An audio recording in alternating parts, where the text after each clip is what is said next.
Distinguished co-chairs, excellencies and colleagues, I deliver this statement on behalf of G4, a reform-oriented group consisting of Brazil, Germany, Japan and my own country, India.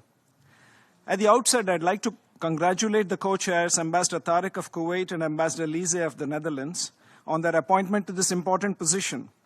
The group also expresses its sincere appreciation to them for convening the first IGN meeting during the current session. The context of today's meeting is very significant. The world is going through unprecedented times.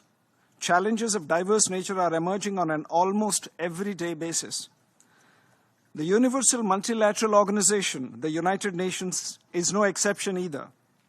The credibility and efficacy of the organization are being called to question. The limitations of the UN in meaningfully addressing raging conflicts across the globe are a driving reason for this phenomenon, although it's a part of much wider power dynamics. Co-chairs, the UN was founded 80 years ago with the hope of maintaining and sustaining peace for humanity. The foundational principle of this organization was clear: maintenance of international peace and security. As a principal organ, the United Nations Security Council was entrusted with this critical responsibility. Therefore, the UN's shortcomings in terms of delivering on this vital function are inherently linked to the lack of effectiveness of the Security Council. Against this backdrop, the G4 would like to make the following points. First, the need for reforming the UN Security Council is getting more pronounced by the day. Further delays in implementing timely reforms would result in more human suffering and misery.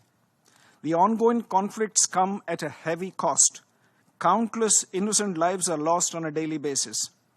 We do not have the luxury of time to engage in cycles of meetings that are devoid of outcomes. We must collectively make every moment count.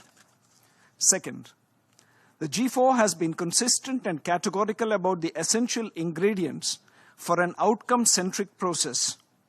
Negotiations on the basis of a text which stipulate clearly laid out milestones and timelines are central to this. The G4 remains committed to working towards a consolidated model, as this could be the precursor for text-based negotiations. Third, the G4's advocacy clearly outlined its vision for a reformed UN Security Council. The size must be increased from the present 15 to 25 or 26 seats. The increase must entail expansion in both permanent and non-permanent categories. Fourth, a reflection of contemporary geopolitical realities is a fundamental principle driving the G4 model. Therefore, a reformed UN Security Council must have balanced geographic representation. The means for achieving this is by enhancing the presence of unrepresented and underrepresented regions. Let me elaborate. There must be 6 new permanent members, 2 from the African region, 2 from the Asia-Pacific, 1 from GRULAC, and 1 from WIOG, and 4 or 5 additional non-permanent members, 1 or 2 from Africa, 1 from Asia-Pacific, and 1 each from GRULAC and the EEG. Fifth, our model is aligned with addressing the gross lack of appropriate representation of the Global South on the Security Council. It's based on established norms in the UN. We subscribe to giving due consideration to the case of SIDS for their continued and adequate representation in the non-permanent category. Proposals to introduce new parameters, such as religious affiliation, run counter to established UN practice and add considerable complexity to an already difficult discussion. Sixth, our support for an unrepresented and underrepresented regions is clear and firm. G4 has specified its formula to address the historical injustices against Africa. This is distinct from general calls without specifics and references to their presence in the permanent category in a reformed UN Security Council.